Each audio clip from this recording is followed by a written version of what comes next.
ഇപ്പോൾ ഈ തിരുവനന്തപുരം നഗരത്തിൽ പ്രത്യേകിച്ച് കോർപ്പറേഷനിൽ തന്നെ വലിയ രീതിയിലുള്ള പ്രതിഷേധം നമ്മൾ കണ്ടു. വാട്ടർ അതോറിറ്റിക്കും ഇതിൽ പങ്കുണ്ട് കുടിവെള്ള പ്രതിസന്ധി എന്ന് പറയുകയാണ് കെ ശബരിനാഥൻ. മേയർ ഉന്നയിച്ച ലീക്കേജ് പ്രശ്നം പരിഹരിക്കണം, ഉത്തരവാദിത്തത്തിൽ നിന്ന് ഒഴിഞ്ഞു മാറാൻ കഴിയില്ല, ജലം വിതരണം ചെയ്യുന്നതിൽ കോർപ്പറേഷൻ പരാജയപ്പെട്ടു എന്നാണ് അദ്ദേഹം പറയുന്നത്. കോർപ്പറേഷന്റെ പ്രതിപക്ഷം ബാനർ ഉയർത്തി പ്രതിഷേധിക്കുന്നതും നമ്മൾ കണ്ടു.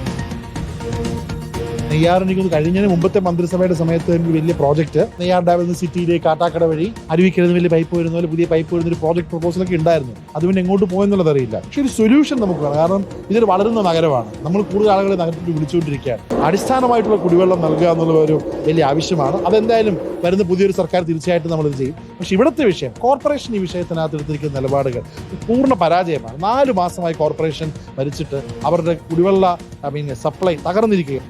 ഹരി, അതാണ് ഇത്തരത്തിൽ വേനൽക്കാലം വരുമെന്നറിയാം, വലിയ കുടിവെള്ള പ്രശ്നമുണ്ടാകുമെന്നും അറിയാം, മുന്നൊരുക്കങ്ങൾ പാളിപ്പോയി എന്നതാണോ പ്രതിപക്ഷം ഇപ്പോൾ പറയുന്നത്? എന്താണ് കോർപ്പറേഷന്റെ ഒരു വിശദീകരണം?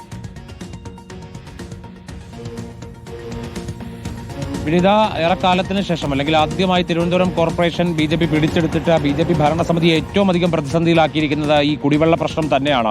നഗരത്തിന്റെ വിവിധ ഭാഗങ്ങളിൽ ഇപ്പോഴും കുടിവെള്ളം ലഭിക്കുന്നില്ല എന്നുള്ളതാണ് ഏറ്റവും പ്രധാനപ്പെട്ട ഒരു പ്രതിസന്ധി. കഴക്കൂട്ടത്തൊക്കെ തന്നെ വിവിധ സ്ഥലങ്ങളിൽ ഈ കുടിവെള്ള പ്രശ്നത്തിന്റെ പേരിൽ നാട്ടുകാർ നേരിട്ട് ഒരു പ്രതിഷേധത്തിലേക്ക് കടന്നിട്ടുമുണ്ട്. അപ്പോൾ പ്രതിപക്ഷത്തെ സംബന്ധിച്ച CPM-നെ സംബന്ധിച്ച വലിയൊരു ആയുധം കൂടിയാണിത്. അതാണ് ഇന്ന് കോർപ്പറേഷൻ കൗൺസിൽ യോഗം ചേർന്നപ്പോൾ ഈ കോർപ്പറേഷൻ ഈ കുടിവെള്ളം ഉറപ്പുവരുത്തുന്നതിൽ വലിയ രീതിയിലുള്ള വീഴ്ച വരുത്തി, അല്ലെങ്കിൽ അവർ ഉത്തരവാദിത്തം കാണിച്ചില്ല എന്നുള്ള ആരോപണം ഉന്നയിച്ചുകൊണ്ട് അവർ വലിയ രീതിയിലുള്ള പ്രതിഷേധം സംഘടിപ്പിച്ചത്. പക്ഷേ അതേസമയം കോർപ്പറേഷന്റെ ഭാഗത്തുനിന്ന് അല്ലെങ്കിൽ ഭരണസമിതിയുടെ ഭാഗത്തുനിന്ന് ഉണ്ടാകുന്ന വിശദീകരണം എന്ന് പറയുന്നത് 30 വർഷത്തെ കാലാവധിയോട് കൂടിയിട്ടാണ് ഈ പൈപ്പുകൾ, കുടിവെള്ളത്തിന് വേണ്ടിയുള്ള പൈപ്പുകൾ ഭൂമിക്കടിയിൽ സ്ഥാപിച്ചിരുന്നത്. പക്ഷേ ആ 30 വർഷമൊക്കെ കഴിഞ്ഞിട്ട് കുറേയധികം വർഷങ്ങൾ പിന്നിട്ടിരിക്കുന്നു. അതിനുശേഷം ഈ പൈപ്പുകൾ മാറ്റിയിട്ടില്ല. ഈ പൈപ്പുകൾ പലതും ഗുണനിലവാരമില്ലാത്തതാണെന്ന് പണ്ട് തന്നെ ആക്ഷേപമുണ്ടായിരുന്നു. മാത്രമല്ല ഇപ്പോൾ ഉള്ള ഈ പൈപ്പുകളിൽ ഭൂരിഭാഗത്തിലും ലീക്കേജുമുണ്ട്. അതായത് 1000 ലിറ്റർ നഗരത്തിലേക്ക് കൊണ്ടുവന്നു കഴിഞ്ഞാൽ അതിനകത്ത് 400 ലിറ്ററും ലീക്കാവുന്ന ഒരവസ്ഥയിലാണ് ഉള്ളത് എന്നുള്ളതാണ്. അതായത് വാട്ടർ അതോറിറ്റിയുടെ മേലിൽ പഴിചാരിക്കൊണ്ട് മുന്നോട്ട് പോകാനാണ് കോർപ്പറേഷൻ ശ്രമിച്ചുകൊണ്ടിരിക്കുന്നത്. അപ്പുറത്ത് കോർപ്പറേഷനെ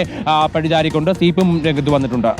ശരി, ആരായാലും ഈ പ്രശ്നത്തിനൊരു പരിഹാരം കാണണമെന്ന് മാത്രമാണ് നാട്ടുകാർക്ക് പറയാനുള്ളത്. കുടിവെള്ളമാണ്, അത് കിട്ടാതെ മറ്റു മാർഗമില്ല, കിട്ടാക്കനിയാക്കി മാറ്റരുത് എന്നതാണ് ഇന്ന് വലിയ പ്രതിഷേധം നമ്മൾ കാണുകയും ചെയ്തു. ഹരിയാണ് വിശദാംശങ്ങൾ.